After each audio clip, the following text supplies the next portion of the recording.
Good afternoon, everyone, and welcome to Our World, Our Power Show here with Lady Pauline and my co-host, Mr. Glenn Greenwich, the Honorable Mayor of Sutton Boulevard. Today we got a full panel with us, and we're going to be discussing quite a few interesting stuff, but I want to introduce my guest, Mr. Paul Williams.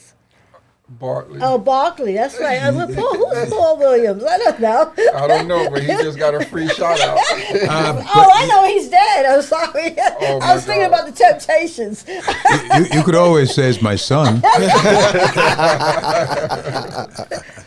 Paul Barkley, who is very honored to have you as my guest for the fact that I've known you for about 20 years. Yes. And you started out as my student Yes. and in the KSAT course, and you have surpassed me. No, I wouldn't say that. Yes, so please tell the audience what your credentials are. I am a credentialed alcohol and substance abuse counselor. I also have international certification as an alcohol and drug counselor. I'm a certified case manager, certified recovery peer advocate. It's a list that I have. I'm not sure if the people want to hear everything. No, that's good. But yes, that's the gist of it. Okay. And I also have my honored guest, Mr. Doctor, I should say Dr. Clive Williams. Welcome to Our World, Our Power. Thank you so very much, Lady Pauline. Yeah. You know, you obviously like the name Williams. I because do, it's for some reason. You started giving everybody that. Everybody that last name. And oh, by the way, Dr. Clive Williams has his own show later on, Yeah. also on Our World Media. So just tune in for the specialties that he provides. Yeah, Yeah. yeah. Well, it's really great to be here, and sitting next to Paul, who we share a sort of common heritage. But the fact is that he's been doing incredible work in a very tough neighborhood, and kudos to you, sir. Thank you. Thank you. And my pleasure to be here. Yeah. I'm here pretty much almost like a voyeur because you guys know your stuff. But as a retired family therapist, I've had experience with dealing with a number of issues in our community, and my experience is what I draw from. First. Before I became a therapist, I spent years as a businessman and as a communication specialist. And when I got into the area of counseling and family therapy, what impacted me was I saw something happening. And I saw that the system, our medical system, industrial, I say medical industrial, just like how you say the big pharma, was not responding or reacting to the needs of our community. And I think what we're seeing now is a snowball effect. Well, but I'm sure. Well, Doctor, I want to say the first thing out, and this is also for the audience. This is a mental health show for today, and because I was very concerned on some of the things that's going on in our community. But what is wrong and can it be fixed is the topic today on mental health issues. We've had 2 police officers that has been murdered recently, and that happened because they went on a call to a gentleman that was suffering from mental illness. His mother had called the police department, wanting help for her son. And when they arrived, they were met with, gunfire, And that's just one of the things that has just happened in the past 3 weeks. Secondly, a young lady that was Miss America jumped off the 43rd floor of her penthouse. And I was like, oh my goodness, And over the past this pandemic, I've heard so many different stories of people committing suicide. you know. And I also heard a lot about a lot of black men committing suicide. And these things sort of like, oh my God, you know, it got my brain stirring and saying, you know, what's going on? You know, what's happening in our community? What's happening in our country? What are we doing wrong? Because we are doing something wrong, and what is the solution? So my first question to you, Paul, is what do you feel can be done to improve the situation that we're in today? Well, good question. Several things I know have been put in place, but as we can also see, you know, some are working and some aren't working. The thing is that mental health, people with mental health conditions, that has been an ongoing and a thing that's been around for many, many years. There are people walking around right now who have a mental health condition, but isn't diagnosed with one. As we know, you know, it was taboo at one point in time to even discuss how you were actually feeling, whether you felt depressed, whether you felt angry, upset, mad. And as we also know, growing up in an African American household, majority of the time you either kept it to yourself or you kept it within the family dynamics. Nothing was really shared. Nobody went to see a therapist. Nobody met with a psychiatrist, because we know that they were kind of sort of deemed to have, as they say, which I don't know the real definition of, crazy. Crazy, right. So a lot of people shied away from seeking any type of mental health support or speaking to any sort of mental health provider. Nowadays, that has kind of sort of changed. People will meet with a psychiatrist or meet with a therapist. You might not know.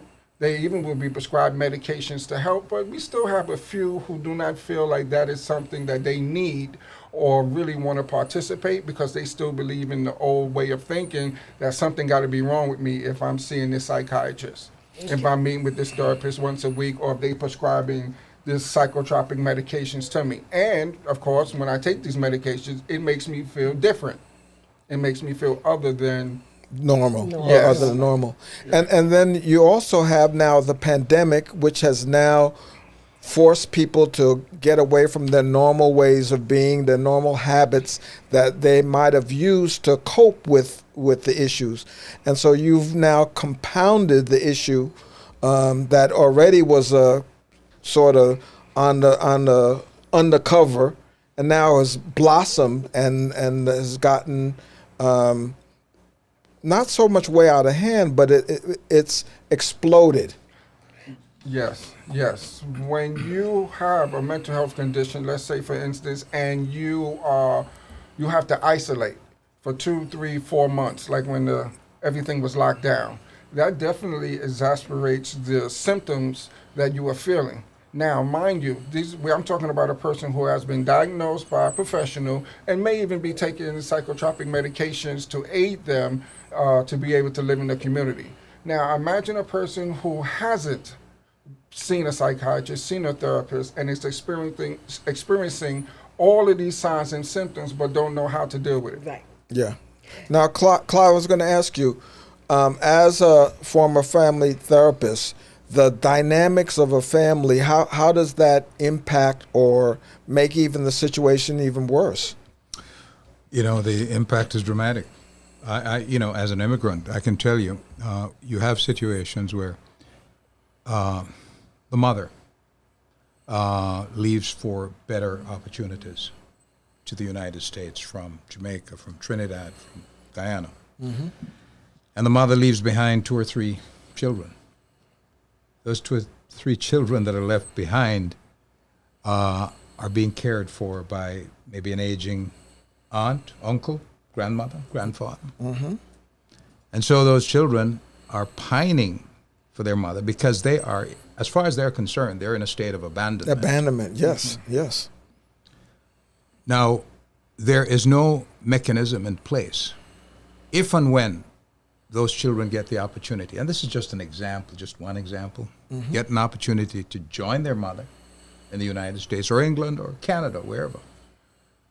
Now, there's no transitional service to accommodate them.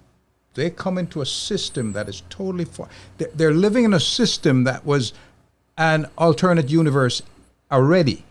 living with an aunt or a grandmother who is aging and who cannot provide for them, give them the kind of nurturing they need. And they're being thrown into a new society with a new set of challenges.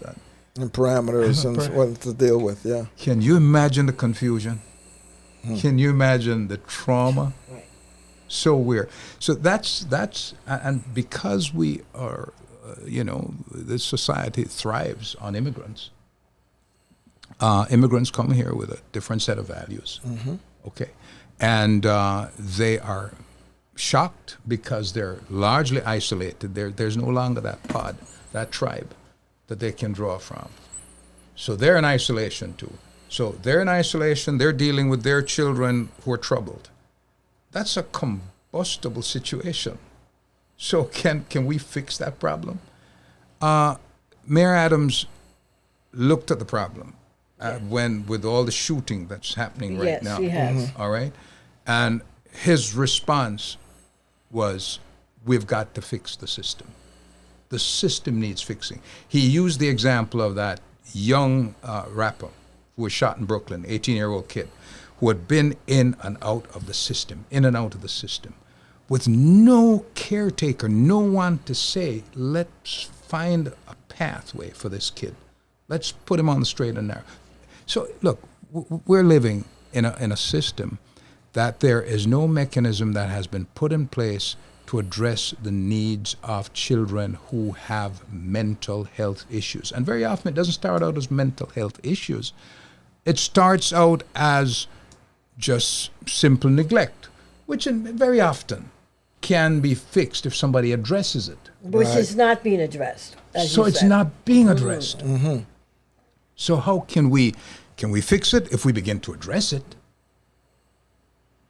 Okay, Dr. Clive, I would like to say this. Now, you can fix it if you can address it, but what if a parent doesn't realize that, this needs to be fixed, or whoever the guardian is at the present time? Because they may just say, oh, so-and-so just likes to run around and they don't want to listen. All they need is a good spanking, and that's basically how we have dealt with it over the past 40, 50 years, So true.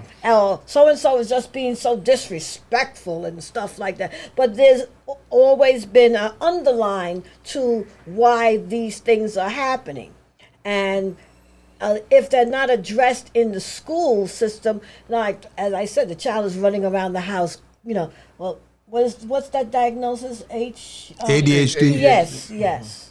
If that's not addressed, then You bring up a really good point. What is it in our system, as sophisticated as we are? We're the country that everybody looks forward to coming to for both mental, physical fixing.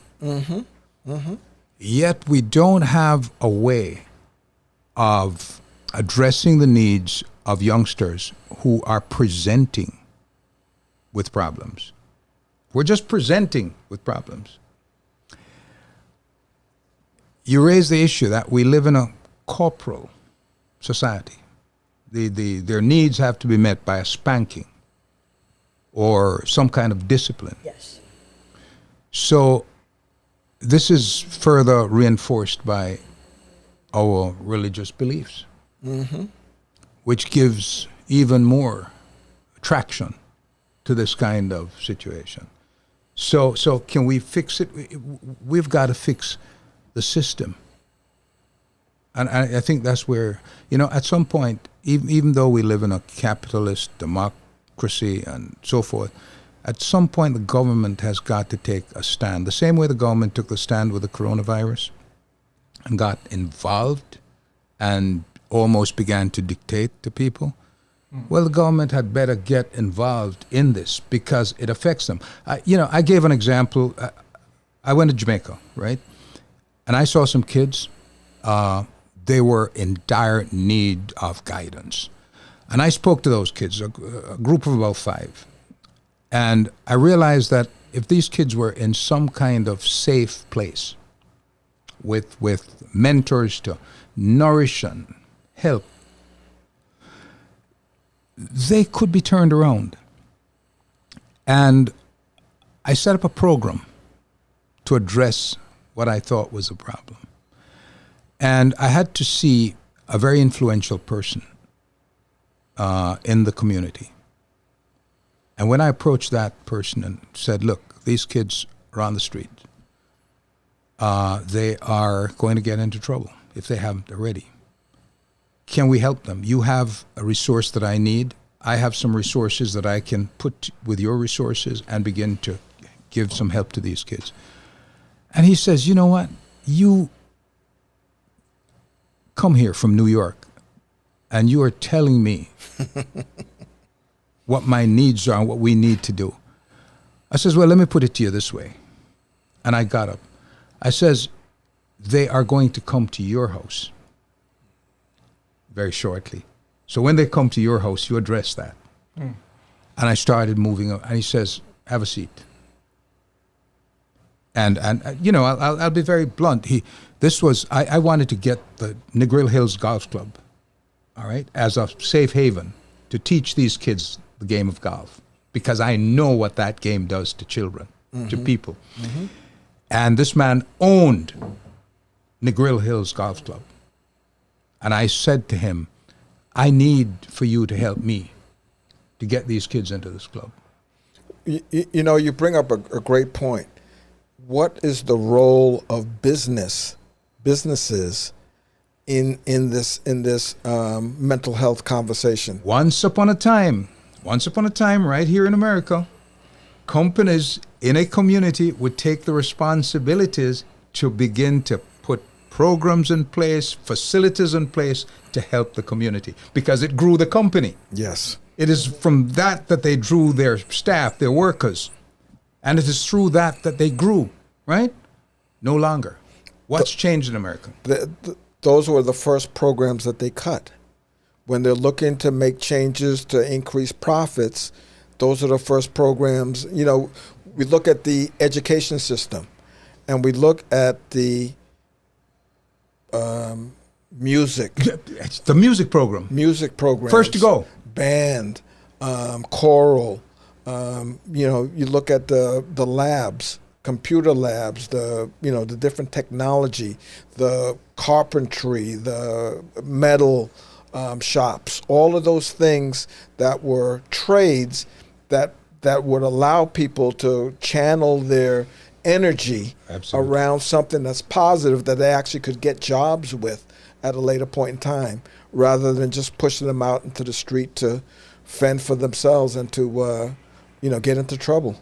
You know something I want to say that I realized over the years, and I don't want to say this country, but I want to say the policies that is put in place. People rather help you after the crisis has occurred. Okay? Right now you hear the mayor on talking about, I want to fix, this can't happen again, this can't happen again, this can't happen again.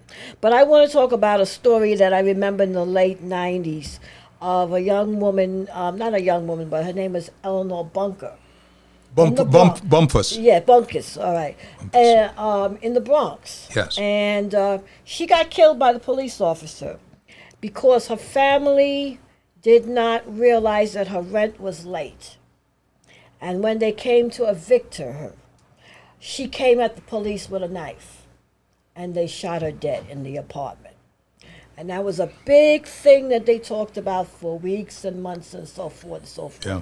And so then they said, well, it was the family's fault, because they said that family should have been on top of the rent situation, being that maybe she had problems. They should have made sure the rent was paid, and then this wouldn't have happened, okay? But we see the same situation year in and year out as the years go by, similar cases, just like now with the police officers going to, address the situation that they got called for, all right? And the gentleman pulled out a gun and shot the cops. Now, nobody has said, why did that mother call the police?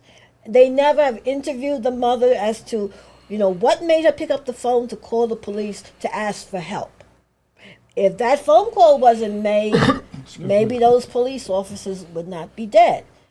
But maybe if they'd gotten help for the gentleman in question earlier, that whole situation would not have happened. Well, interestingly enough, I heard a story about that, and as I heard it over the air, the argument with the son and the mother was about vegan meal. Oh, yeah.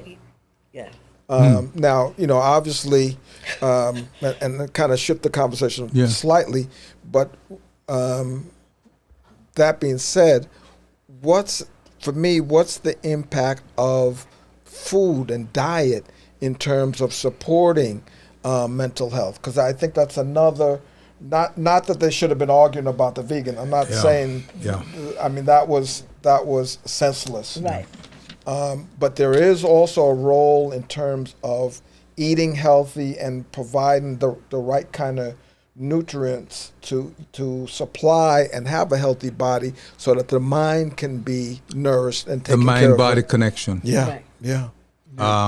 I discovered in my practice that a good 50, possibly 60% of people that I saw presented with nutritional issues, which impacted on their mental health. And there's no question. Evidence it's indisputable that people who are suffering from chronic high blood pressure, Right. diabetes, asthma, it affects their mental health. It causes depression. It causes anxiety.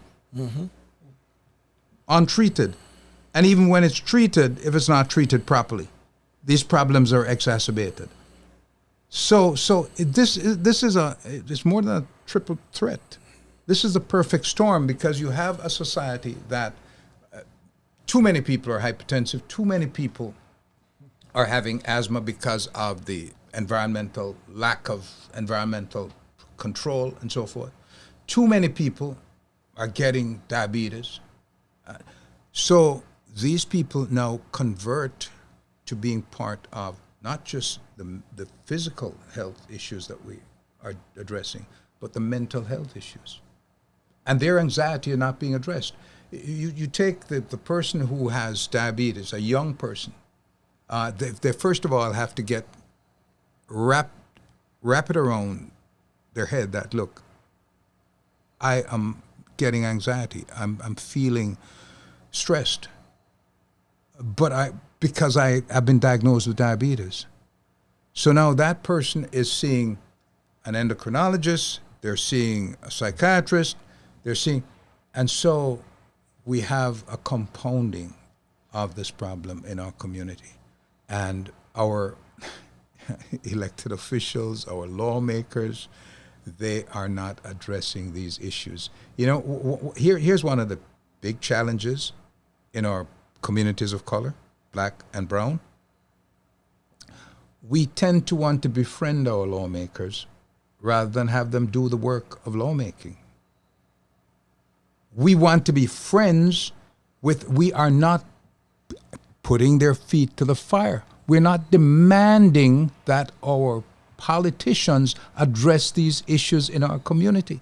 Well, that's why I'm bringing this to the table right now. So, because a lot of politicians do watch Our World, Our World Power, and they have been on our show quite a few times. Sure. And I want to hold their feet to the fire for the fact that in our community right here, there are so many people that are homeless, so many people that are hungry. And the politicians, I know for a fact, they walk up and down and they see what's going on. And it's not being addressed. The eye is just being turned, and they're worrying about their campaign, whether they got enough money or not. But these people are laying on the street. This is America. People are laid in the street. And I'm going to say that sometimes even in front of our radio station, there's sometimes people laying in the street. Absolutely. Their feet that is all bandaged up. It is just a sight for sore eyes. you know, and it just makes my blood run cold when I see it, because I'm a person that always wants to help, you know, and what is being done. And sometimes I see people go over to them and say, you know, do you need a pillow, or do you need a blanket? And sometimes this winter, I've seen the homeless out in the street with blankets thrown around them. But sometimes I see the same people over and over. And what is being done? And then those same people turn around that are homeless, and they're violent. They'll come at you with a knife. They'll come at you with whatever. What disturbs me is the very flippant way that many police spokespeople talk about people who have come in contact with the law Yeah. on the streets. Yes. The flippant way is to say they have no home training, they were not brought up in a good Properly, family, yeah. they are thugs. That's an easy answer. Why don't you wrap your head around the problem and begin to ask, why are they thugs? Why are these kids thugs? They're thugs because there used to be a concerted effort between the police and the community at one time. There was when the traditional Irish police cop walked the beat here in New York, he had a wonderful relationship with the Irish communities and other communities, because the police was supposed to help. The police was supposed to be a protector. Do we get the impression these days, the way our young black and brown people, young people are treated, that they're feeling protected? No, they're not. They don't feel that way. And I want to even More stress, right? I want to address the whole defund the police. That campaign got derailed by, oh, we don't want police in our community. No, that was never the issue. The issue was to get them training and to get people to go along, to ride along with them when they had these kind of domestic violence or potential people who needed mental health services, to provide those services in the community. And it became, oh, we don't want police in our community. And, that script got run. But I think that's one of the things that we, again, as a community, are going to have to demand, that those services be included, that there is additional training that's required by the police force when they go out. Don't shoot first and ask questions later. Negotiate, exchange, have a conversation. If the person is not coming directly at you, let's think about it. They have a knife, you got guns. There are jurisdictions in this country, one of them in Jersey, I forget the name of the city, where it's been proven unequivocally that when the police work with the community, things work well. There can be an arrangement, an alliance between police and the thing is, the whole mentality, the whole trajectory of policing has changed in this country. All right, and so can we fix it? Yes, that's my question.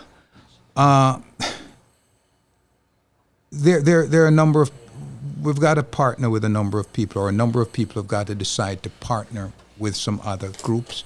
And what's happening in the country now is everybody wants to divide. Mm-hmm. So in cases like this, when you look at it historically, something sensational, dramatic has got to happen.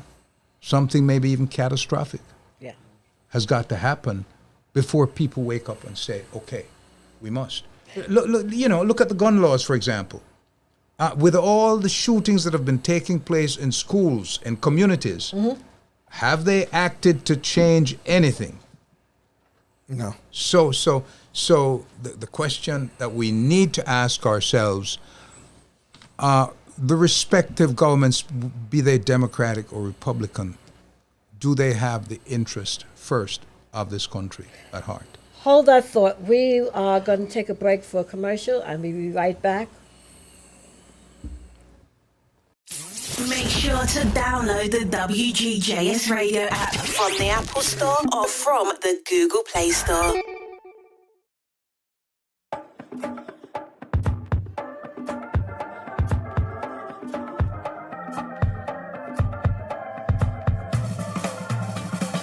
Get it, slip it, cuff it, check it. Talk to doctor now and share it. Get it, slip it, cuff it, check it. Talk to doctor now and share it. Gonna get it, gonna slip it, gonna cuff it. Check it, talk to doctor and share it. Gonna get it, gonna slip it, gonna cuff it. Check it, talk to doctor and share it. Get it, slip it, cuff it, check it. High blood pressure silently affects millions of Americans. Staying on top of your blood pressure is as simple as these 4 easy steps. Self-monitoring is power.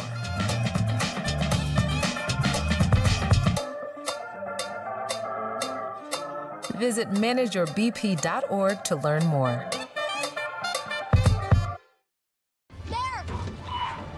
What do we do? You may not be able to plan ahead for a ghost encounter, Under the dining table now! but you can plan ahead for natural disasters. Sign up for local weather and emergency alerts. Maybe it's the apocalypse. Know your evacuation routes and decide on a safe emergency meeting location. Here? I know. I'd pick Orlando. Protecting your family is the best plan you can make. So pass the Proton Pack to the next generation and visit ready.gov/plan to get started. Are you looking for a taste of the South? Well, honey, come on down to Carolyn's. We have fried chicken, catfish, whiting, barbecue beef ribs, mac and cheese, and some collard greens, freshly made desserts, and much, much more. We're located at 2564 Hempstead Turnpike in East Meadow. Order online at carolyns.kitchen and receive 5% off your first order. Ever hear the one about the frog? Put a frog in a pot of boiling water and it'll jump right out. But put a frog in a pot of cool water and slowly heat it up, and that frog will boil. It's a lie. But as a metaphor for us and all that we go through as veterans, real-world experience. it's a story that rings true. We make excuses for how we feel. We push everything down. We tell ourselves the lie that it's easier to stay in that boiling water, to disconnect. And some days, maybe, it is. But you've never been interested in easy. Reaching out is hard. Do it anyway. You're not alone. You've got this. You are not a frog. Find resources at va.gov/reach. When times get dark, we can't see the help that's all around us. Let 211 be your guiding light for mental health and other resources. Call 211 or visit 211.org. All right, we're back here. And I forgot to, talk about the Chocolate Loft, one of my favorite places to go for an event. And I'd like to say thank you, Charles, for being our sponsor here. The Chocolate Loft, it's located at 113-10 on Sutton Boulevard, right here in the heart of Queens, New York. So please don't forget, if you're here and you need to go to a party or you need a bar mitzvah or wedding reception, whatever. I know it's in Southeast Jamaica, Queens, but definitely, you never know. Somebody might need a bar mitzvah here or something like that. That's true, and they have several levels. So they have upstairs, a downstairs, and a backyard. So as the weather's beginning to break, you've got lots and lots of opportunities. So that right in the neighborhood. Yeah, and don't forget, as I said, we're at 113-10 Sutton Boulevard. And if you need to get in contact with the owner, his name is Charles. You can reach him at 929-504-9200. Now let's get back to where we left off here on mental health. And I would like to address Paul at this time. Paul, I know you go out in the field a lot. Part of your work is case management, and you go into people's homes and so forth. And I know you have to be aware of what's going on in the community. How do you feel? Do you feel scared? Are you apprehensive? It all depends. It all depends. Normally, I would. Well, it depends. Normally, I would meet with clients in my office first and gain that rapport before even considering doing a home visit. Now, when I worked with an outreach team, a not-for-profit organization with an outreach team, it was completely different because we outreach the homeless in the train stations, abandoned buildings, hallways, rooftops, wherever they were at. That's where we would, of course, engage them at. Majority of the time, the police were with us. Majority of the time. However, I seem to have a good rapport with the police to let them know, let me and my team approach them first. Oh, good. Okay, good. The reason why we did that, because number one, the uniform alone is a trigger in some cases. If I've been homeless, living on the street for 5 years, 7 years, however many amount of years, usually they haven't had good encounters with the police. Absolutely. The police have their own agenda, which is to, listen, you've been sleeping in front of this building for a long time. We keep getting complaints. Get out of here. No resource, no other conversation, nothing else is, that type of engagement. And I'm homeless and I'm looking for a place to sleep because we know sleep is something that I don't care where you at. You need it. When it comes down, you're going to fall asleep. I don't care if you've been up for 10 days. When that sleep comes down, and they even use that in certain military tactics, sleep deprivation. So we know that is something that is needed no matter who you are. So if I'm trying to sleep, rest, or whatever, even if majority of the homeless people carry around their life belongings with them, whether it's in a push cart, whether it's in a stroller, or whether it's a bunch of bags that they're walking with. So eventually they need to settle in someplace, even if it's just for a few hours or it's for the night.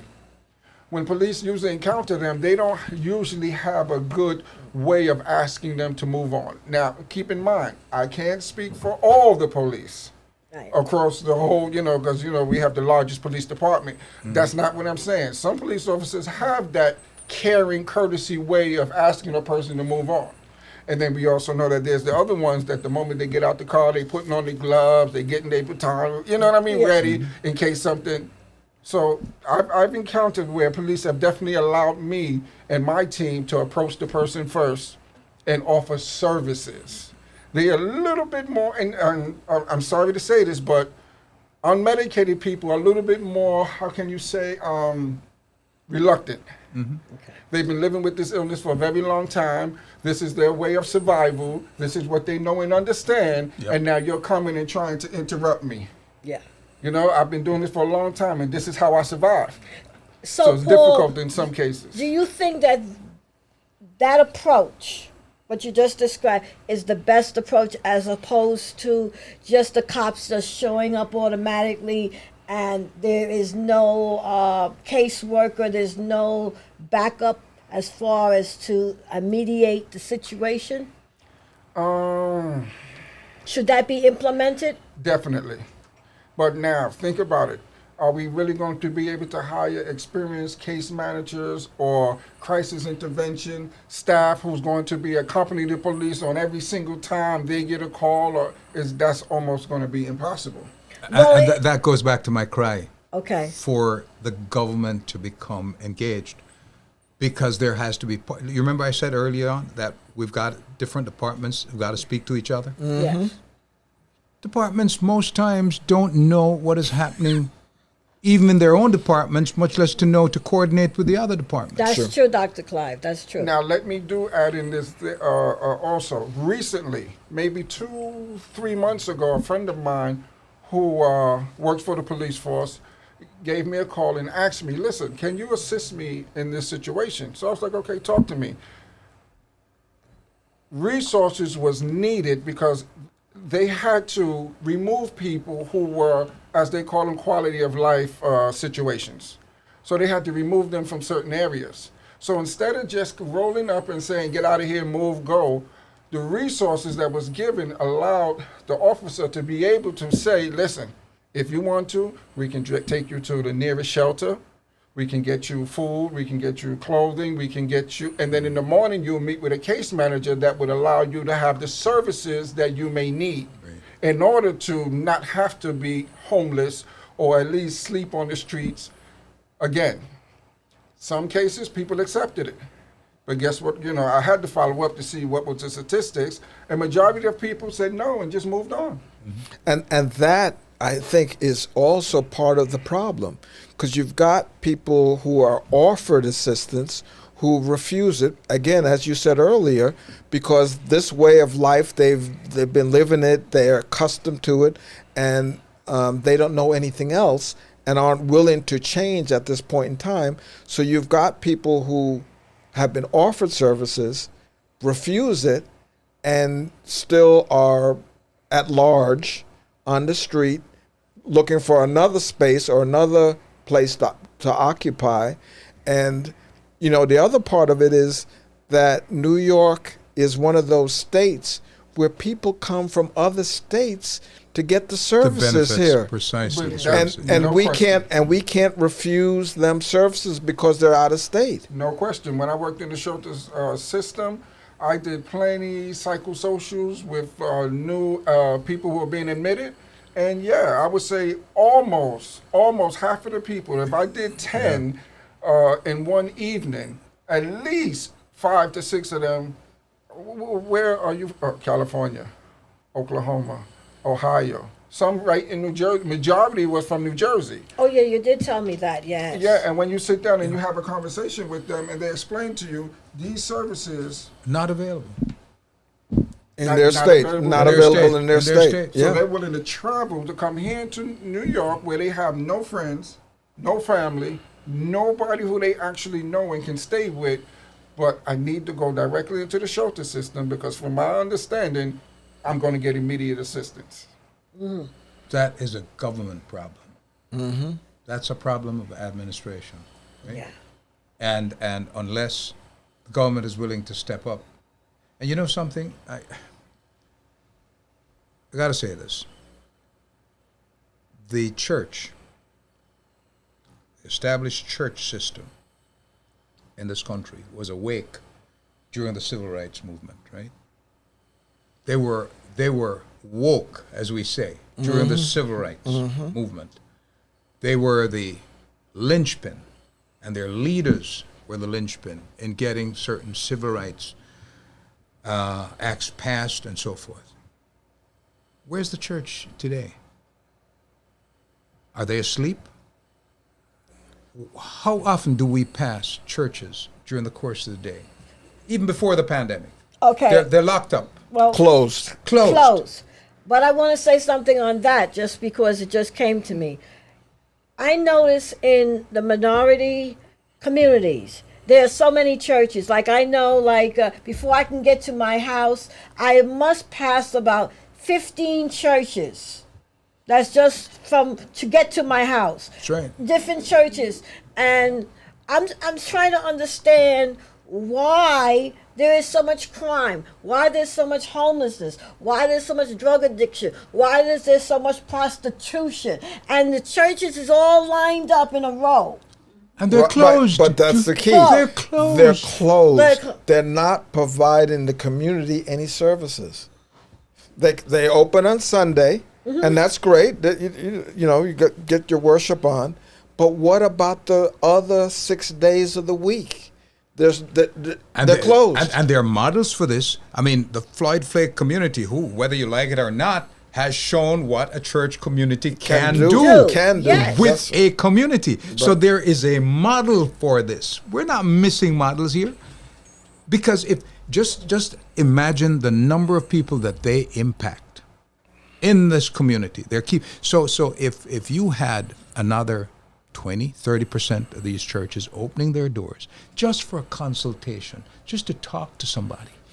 Because sometimes that's all it is. Sometimes you just need somebody to talk to, or have the church open up and you come in and speak to God. You know? It's funny you say about the church, because I was trying to work with this church in the South Bronx. It kind of, I don't know where it fell through at, But my model with the church was going to be, okay, this is what we can do. The church, evenings, Monday, Wednesday, and Friday, other than, of course, Bible study and things like that. Sure. Nothing is really going on down in the basement area of the church. A lot of drug activity, meaning drug users, drug sellers, a lot of that is right prevalent in the community on where the church is located.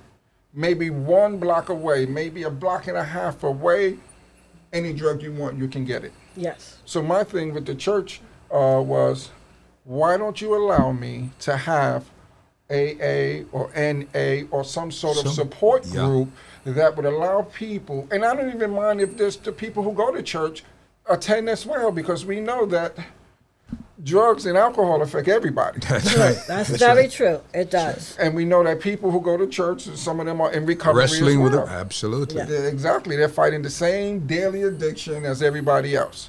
So why don't you allow me to do it maybe once or twice a week? Gave them all my credentials to show them this is going to be official. I don't care how you want a tax write-off. I don't care how you and the government work it out. That's for y'all to deal with. I just want to deal with this particular model and this right here. Okay, let me think about it. Let me think about it. They still thinking about it. That's what I'm saying. They still thinking about it. We're not calling out. You know, if we begin to really speak truth to power and begin to call out the so-called stakeholders in our communities, sure, we're going to be maligned. Sure, we're going to, get some pushback. But the thing is, I don't know if it's the stage of my life that I've gotten to, but I don't care if you want to push back. I really don't care. I'm going to speak truth to power. And the fact is that in our communities, we're not speaking up. We're not demanding from our politicians what we deserve. We're not demanding from our church leaders what we expect of them. If they're going to be the moral arbiters of our community, they're going to speak out about what's wrong from what's right, then become a participant, become active in helping the community. One of the things that we talked about the civil rights movement and how the churches were impactful. If they were alive. They were alive. Yeah. What I've noticed is that we've become silos. The churches are now silos. They're not talking to each other. They're not communicating. They're not working together. It's my parishioners and your parishioners and your parishioners, and never shall they meet. And unfortunate that we have borne the brunt of that isolation. Absolutely. If look, here's how it works. If I'm a financial advisor, I'm a real estate advisor, I'm a doctor, I'm a psychotherapist, and I ask for your pulpit to share information, if I'm not a member of your church, I ain't getting that pulpit. And that doesn't make any sense. Yeah, it's not happening. However, they will bring in other pastors from other churches to come and speak there. Oh, yeah. Because they are intertwined some sort of way. But let you not be a member, like the doctor said, it is very difficult. And I think that might be possibly why I wasn't able to be afforded that space to move forward with the substance abuse counseling groups. Damn, that's incredible. But, our time is just about up, but I want to just let know that, to dear Mayor Adams out here, we're here, Our World, Our Power. We want to work with you all on mental health issues. We would love for you to be on our show and talk about how you're going to help the community. We're right out here in Southeast Jamaica, Queens. We have a lot of problems out here, and maybe we can sit down and talk about it. So please, our number is 347-410-8077. Our World, Our Power. And another situation, I would like to say thank you to our guests today, Dr. Clive Williams, Mr. Paul Barkley. Thank you. Thank you. And Clive, you wanted to say something? A quick thing on the mayor. Yes. Yes, Mr. Mayor, we need you to come out here, talk to us. You said something that we'd like to really challenge you on, and it was something profound that you said. You said that what this town needs, New York, and the entire country needs, is something called emotional intelligence. Now, this is something that I've studied, and this is something that I live, this is something that I believe in. And when you said those words, it resonated with me so much that my respect for you grew leap and bounds. So I want you to come explain to us your version of emotional intelligence. Come tell us what it is, because I believe it can work. I believe it is part of the salve for this nation. Yes. Yeah, and we're talking about trauma.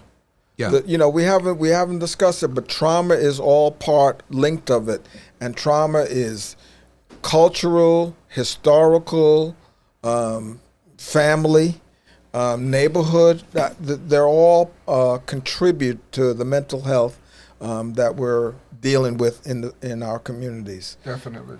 And I'd like to take the time to say to Paul, how can people reach you if they need to, if they need any help? The best way to reach me is through email, paulbartley04@yahoo.com. And Dr. Clive Williams, how can people reach you? You can reach me through Where It's At. Where It's At magazine is throughout the community, and the number is 516-690-9060. Okay, it's good. And don't forget to follow us on Instagram at Our World Media, and subscribe to our YouTube channel, Our World Media 1. And my name is Glenn Greenidge, and you can get a hold of me at Sutphin Boulevard Business Improvement District, 718-291-2110. And how can they get a hold of you, Lady P? Well, you can reach me at, 646-340-7271. And you can reach me also at 347-410-8077. And, of course, every Saturday I'm here from 4 to 5 with Our World, Our Power. All you have to do is call in and we'll pick up. And don't forget, we're also on Instagram at WGJS Radio. So we've got 2 Instagram accounts. Hit us up on both of them. Find out what's happening in our community. Okay, and I would say thank you, guests, very much. We're going to have more of these type of shows. It's needed. And God bless. Have a wonderful week. Catch you all next Saturday, same time, same place.